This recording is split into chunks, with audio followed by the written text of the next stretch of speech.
అని మనలాంటి వాళ్ళకి మ్యాక్సిమం పొలిటికల్గా కొంచెం యాక్టివ్గా ఉన్న వాళ్ళకి అర్థమవుతుంది.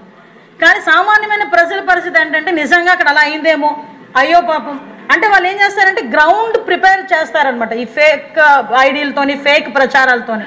మీరు మొన్న చూశారు జగన్మోహన్ రెడ్డి ఒక పరామర్శలకు ఏ పరామర్శలకు వెళ్తాడో మీకు తెలుసు.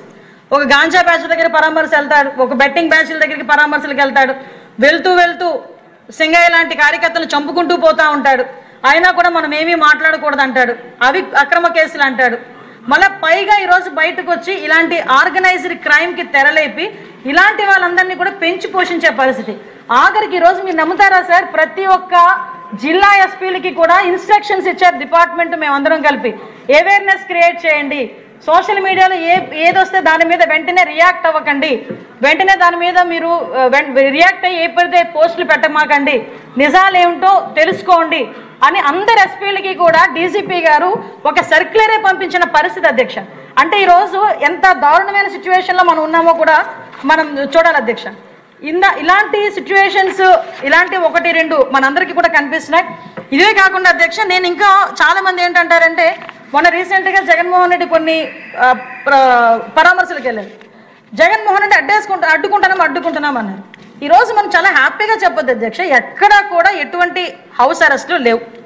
మనం ఎవరైనా ఎక్కడికైనా వెళ్ళి పరామర్శించి రావాలంటే అది నువ్వు గంజాయి వాడిని పరామర్శిస్తావో, లేకపోతే మీ తల్లిని పరామర్శించుకుంటావో, మీ చెల్లినే పరామర్శించుకుంటావో, లేకపోతే మీ ఇంట్లో ఎవరైనా గోడనే పరామర్శించుకుంటావో, ఒక ఎక్స్ సీఎంగా అతనికి ఇవ్వాల్సిన ప్రొడక్షన్ అతనికి ఇచ్చి పంపిస్తూ ఉంటే దాన్ని కూడా ఈరోజు మిస్యూజ్ చేసుకొని దాన్ని కూడా సోషల్ మీడియాలో ఇష్టానుసారంగా బ్యాడ్ ప్రోపగండా చేయటం, ఫేక్ ప్రోపగండా చేయటం చేసే పరిస్థితులు. అలాంటి సందర్భంలో 1 or 2 కేసెస్ మనం పెడితే వాటిని అక్రమ కేసులు అని చెప్పి సోషల్ మీడియాలో కూడా దుమ్మెత్తిపోసే పరిస్థితి కనిపిస్తూ ఉంది అధ్యక్ష. ఒక సొంత కార్యకర్త జగన్మోహన్ రెడ్డి తాలూకా సొంత కార్యకర్త అతని కారు కిందే పడితే చనిపోతే కనీసం బాధ్యత లేకుండా, హ్యుమానిటీ లేకుండా ఇలా రెక్క పట్టుకొని బయటకి ఇచ్చినట్టుగా దళితుడిని తీసుకొచ్చి పక్కకి ఇసిరేసి అతని తాలూకా వస్తూ ఉంటే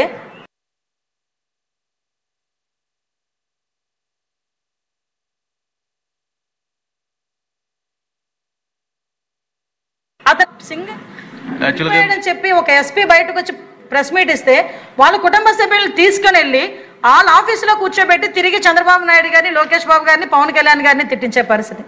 అంటే మనం ఒకసారి చూస్తే అధ్యక్ష వీళ్ళు చేసిన తప్పుల్ని కూడా కప్పిపుచ్చుకోవడానికి పోలీస్ వ్యవస్థను కూడా ఇస్ బ్లేమ్ చేయటం, మాట్లాడితే ఇష్టానుసారంగా పోలీస్ వ్యవస్థని అనైతికంగా వాడుకున్నది ఎవరు అంటే ఆ రోజుల్లోని జగన్మోహన్ రెడ్డి.